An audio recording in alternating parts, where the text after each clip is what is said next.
Takich rozmów potrzebują nastolatki.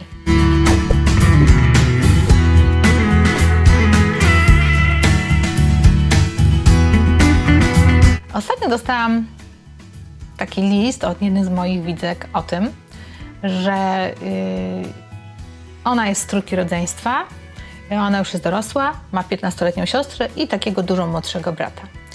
I bardzo sobie ceni swoich rodziców, natomiast ci rodzice w ogóle nie umieją jakby podejść do tej siostry, która jest taką nastolatką. No i ona widzi to cierpienie obydwu stron, bo rodzice czują się w taki jakiś dziwny sposób z tą nastolatką, a ta nastolatka w ogóle nie znajduje z nich wsparcia. No i o co chodziło tak naprawdę? Tu chodzi o to, że bardzo często jest tak, że rodzice nie mają takiej świadomości tego, że nastolatki to są takie specyficzne istoty, które potrzebują pewnego rodzaju wsparcia, ale zupełnie innego niż miałby je dostać dorosły człowiek i zupełnie innego niż miałoby dostać małe dziecko. I rzeczywiście jest mnóstwo problemów związanych z tym brakiem zrozumienia dla tego okresu rozwojowego. I jest tutaj takich parę rzeczy, na które warto zwrócić uwagę. To jest przede wszystkim to, że nastolatki po prostu potrzebują się wygadać i porozmawiać o swoich problemach. Na przykład ja pamiętam to, jak jedno z moich dzieci od 16 roku życia przychodziło do mnie i mówiło tak: wiesz co, mamo, jak ja będę miała 18 lat i jeden dzień, to ja się wyprowadzę z domu. I potem przychodziło do mnie ze swoją przyjaciółką. My we dwie się właśnie wyprowadzimy z domu. No i tam siedziały u mnie w kuchni, liczyły, co one zrobią, ile to kosztuje, ile tamto kosztuje. No i że mur, beton, to one to zrobią. No więc można byłoby od razu tą sytuację skasować i powiedzieć: posłuchaj, jak ty zamierzasz zarabiać na to, nie? Jak ty zamierzasz zrobić to? Jak ty zamierzasz zrobić tamto? No ale ponieważ ja już, wiem mniej więcej, jak to jest z nastolatkami, więc wysłuchiwałam ich, mówiłam, no rzeczywiście, wyprowadzenie się z domu to rzeczywiście jest świetna rzecz. Ja w sumie też wyjechałam na studia, no i to jest niezwykła szkoła życia, a potem jeszcze sama wyjechałam do Stanów, a potem jeszcze do Izraela. Nie, super. No i one tak w powtarzalny sposób przychodziły i tak, one musiały się, że tak powiem, wygadać. Oczywiście summa summarum było tak, że jak minął 18 lat, jeden dzień, sprawa umarła, ponieważ rachunek ekonomiczny zwyciężył całą sytuację i nie można było się po prostu wyprowadzić z domu. Zresztą tak jakby też chęci zupełnie osłabły w tej materii. Potem moje dziecko, mając 20 parę lat, wyprowadziło się z domu, ale o co chodzi? Nastolatki są pełne różnych pomysłów. Musimy sobie zdawać sprawę z tego, że świat przed nimi stoi otworem. Oni będą żyli wiecznie, bo przecież wiadomo, jak człowiek jest młody, no to przecież będzie żył na wieki. Wszystkie możliwości są na nich i oni po prostu muszą to jakby przerobić i wygadać. I muszę wam powiedzieć, że bardzo wielu rodziców mówi: no ja tego nie rozumiem, przecież to jest bez sensu. I na krótko, to jest bez sensu, to nie zrobisz tego, nie zrobisz tego. I nastolatki odbierają to jako odrzucenie, ponieważ świat stoi przed nimi otworem, a tutaj jakiś dorosły człowiek to racjonalizuje i mówi: a rachunki, a to, tamto. I to jest właśnie to, czego nie cierpią nastolatki. Nastolatki nie cierpią być traktowane, tak paternalizowane i traktowane od góry, że ty tam nic nie wiesz, ty tamto i ty tamto. Oczywiście nastolatki niewiele wiedzą o życiu, ale zapomniał wół, jak cielęciem był. My też byliśmy dokładnie tacy sami. I też mieliśmy wiatr w głowie, szum w uszach, i gnał nas w różne miejsca, i gdzie myśmy nie byli i czego to myśmy nie robili. Prawda? Patrząc na to. Więc nastolatki po prostu potrzebują się wygadać. I teraz rodzice bardzo często podchodzą do tego w ten sposób, że jak nastolatek mówi: no ja to polecę w kosmos, to oni sobie myślą: Jezu, przecież się zabije, przecież ja to zrobię tamto, nie? I od razu, tną rozmowy, nie? Mówią: nie, to się nie uda, co ty wygadujesz, co to za głupoty? Najgorsza rzecz, jaką można zrobić. Trzeba zawsze pamiętać o tym, że gdy mamy takiego nastolatka, to większość tych jego gadania to jest po prostu to, że on przeżywa to, że on po prostu staje wobec takiej jakby nieuchronności tego, że będzie dorosły No i on to przeżywa. I muszę wam powiedzieć, że całe szczęście, że te nastolatki chcą z nami często gadać. Bo myślę, że jest dużo gorsza sytuacja, kiedy one z nami gadać nie chcą. Bo wtedy my w ogóle nie wiemy, co w tych ich głowach siedzi. I wtedy można przegapić różne nieciekawe rzeczy w stylu, wiecie, depresja, zawody miłosne, które prowadzą do bardzo różnych ciekawych konsekwencji. Tu nie będę o tym mówiła. I tak dalej, i tak dalej. Więc dużo lepiej, żeby gadały. Ale trzeba im pozwolić się wygadać. I dużo lepiej jest, gdy nastolatek przyjdzie i powie: a zakochałem się. To była ta moja jedyna miłość, nie? Teraz to już nie ma dla mnie życia, od kiedy Staszek już nie patrzy na mnie, czy Marian, czy tam jakiś inny Konrad, nie? I my wiemy przecież sami z doświadczenia, że tego kwiatu jest pół światu, prawda? To po pierwsze, a po drugie, to jest to kwestia tego doświadczenia i że niedługo będzie pewnie inny Józek, Marian, czy też Stasio, nie? Ale to oni tego nie wiedzą i oni potrzebują to sobie przetworzyć i oni naprawdę mają głęboką potrzebę, by o pewnych rzeczach po prostu co pewien czas mówić. I to nie musi być najmądrzejsze, to nie musi być idealne, to nie musi być takie, wiecie, takie po prostu takie ułożone, bo to nie jest czas na to, żeby to było ułożone. I bardzo dużo nastolatków mi mówi, że przestali w ogóle rozmawiać ze swoimi rodzicami wtedy, kiedy właśnie rodzice tak ciągle, no to jest bez sensu, ale to jest to, ale to jest tamto. Najciekawsze jest to, że potem rodzice przychodzą i ja na przykład ciągle na konsultacjach rodziców mówią: no ale dziecko ze mną w ogóle nie chce rozmawiać, nie? Bo też są takie okresy. Oczywiście, że nastolatki zamykają się w sobie i tak dalej.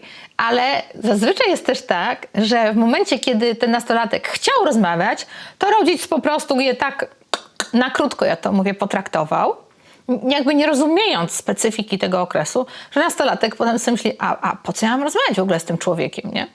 I o czym miałam rozmawiać? Dlatego też myślę, że dużo lepiej jest się troszkę wycofać z tej takiej roli rodzica, który jest w sumie przestraszony, nie? Bo myślę, że my reagujemy często na zmianę takim przestraszeniem. Mamy na myśli oczywiście najlepsze dobro naszych dzieci i chcielibyśmy, żeby one po prostu nie popełniały pewnych błędów i chcielibyśmy im to jakby, wiecie, im oszczędzić pewne rzeczy, a tak naprawdę każde pokolenie musi przejść swoją pulę różnych rzeczy i mówi się, że jeżeli młodość się nie wyszumi, no to co, nie? To jest źle. Dlatego też gdyby tak trochę zluzować i pozwolić im się czasami wygadać bez takiego tatuaż, nie? Tatuaż, nie? A ja sobie zrobię tutaj tatuaż, a ja sobie zrobię tutaj tatuaż, a ja sobie zrobię tutaj tatuaż, a ja tutaj, nie?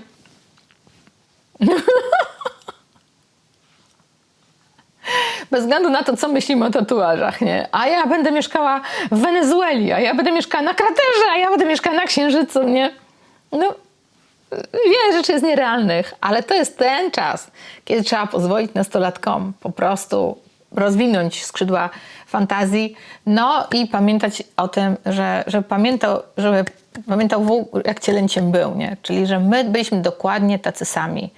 I właśnie wtedy potrzebujemy takich rodziców, którzy nas wysłuchają, pokiwają głowami, może swoje myślą, ale nie dają tego tak odczuć, tak wiecie, nie, ale kłopoty.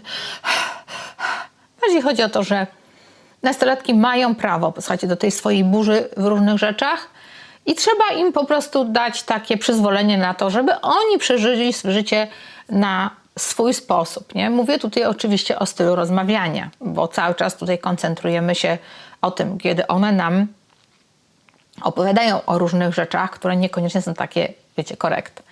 Druga rzecz, której bardzo wielu rodziców nie rozumie i to ciągle się spotykam z tym na konsultacjach, to jest to, że nastolatki, jak przychodzą ze szkoły, bardzo często w ogóle tylko rzucają torbę, idą do pokoju i w ogóle nie chcą rozmawiać. I większość rodziców jest po prostu obrażona i oburzona. Przecież on ze mną w ogóle nie rozmawia. Ja się pytam, co w szkole? Nic. Jak tam? Jak tam? Nie. I tak. Natomiast jedna z takich zagadek, którą warto byłoby tutaj rozwiązać, to jest to, że nastolatki bardzo lubią rozmawiać, ale wieczorami. I wtedy bardzo wielu rodziców po prostu legnie na tym, ponieważ oni się przyzwyczaili do tego, że na przykład o 8:21 zamykamy drzwi i jest spokój. Z nastolatkami to jest tak. Ty już leżysz w łóżku, on przychodzi, siada na łóżku i zaczyna z tobą gadać. Najlepsze rozmowy są od 22 do 1 w nocy. Ja wiem. Ja jestem rodzicem. Jak to odkryłem, to była dla mnie makabra, bo w tym czasie miałam pozostałą 4 dzieci poniżej wieku nastoletniego, które już od 20:30 zazwyczaj były w łóżkach. I to była moja 3. zmiana, której miałam potąd. Natomiast te rozmowy nie są tak częste i trzeba je trochę tak łapać jako pewną okazję. Więc to są naprawdę bardzo ważne rzeczy i wygląda na to, że te mózgi im się otwierają dopiero wtedy, kiedy przychodzi wieczór. Dlatego też trzeba się nastawić na to, że rozmowy z nastolatkami, jeżeli się będą odbywały, to w jakiejś luźnej atmosferze. Oczywiście tutaj warto pamiętać o tym, że może czasami pójść do kina, na jakiś film, co oni lubią. No to jest jeszcze temat na osobne rozważanie. Ale generalnie, jeżeli złapiesz nastolatka, jeżeli on przyjdzie do ciebie i chce z tobą rozmawiać, to zapałki w oczy, dobra? I rozmawiaj. Bo to jest po prostu bardzo, bardzo ważne, żeby utrzymać z nastolatkiem więź w tym trudnym, wymagającym okresie.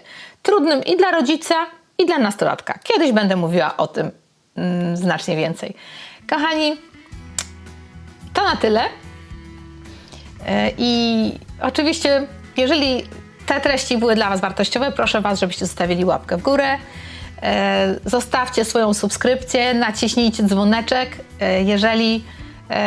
jeżeli chcecie dostawać powiadomienia o tym, co się dzieje na kanale. No i oczywiście proszę Was o komentarze, które są dla mnie inspiracją, dają mi tematy do nagrywania następnych filmików. No i oczywiście dzisiaj o nastolatkach, więc napiszcie, jak sobie radzicie z nastolatkami, jak Wasi rodzice sobie z Wami radzili, oczywiście, czy sobie radzili, czy sobie nie radzili. Słuchajcie, komentarze są bardzo ważne, bo są inspiracją dla nas wszystkich.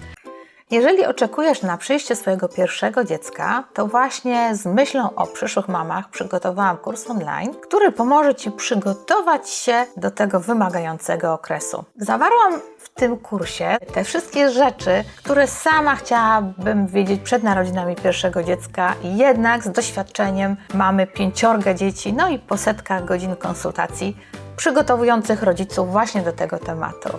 Znajdziesz tam wiedzę na temat ciąży, porodu, różnych rodzajów porodów, połogu, co przygotować do szpitala, bo to jest bardzo ważne, jak zajmować się tym maluszkiem, gdy już będziesz z nim w domu, na co szczególnie trzeba wtedy zwrócić uwagę. Jak wypracować swój własny, indywidualny styl rodzicielstwa, jak sprawić, żeby dziecko było inteligentne, jak dbać o relacje ze swoim partnerem, jak sobie radzić ze stresem i mnóstwo porad bardzo takich praktycznych, takich organizacyjnych, które myślę, że będą dla Ciebie po prostu bezcenne. Link do tego kursu znajdziesz w opisie pod filmem. Od pewnego czasu prowadzę też bloga, w którym zamieszczam inspirujące artykuły, porady dla rodziców. Jest tam też test, jaką będziesz mamą. I opis do tego bloga też znajdziesz w opisie pod tym filmikiem. Dziękuję Wam bardzo. Do zobaczenia.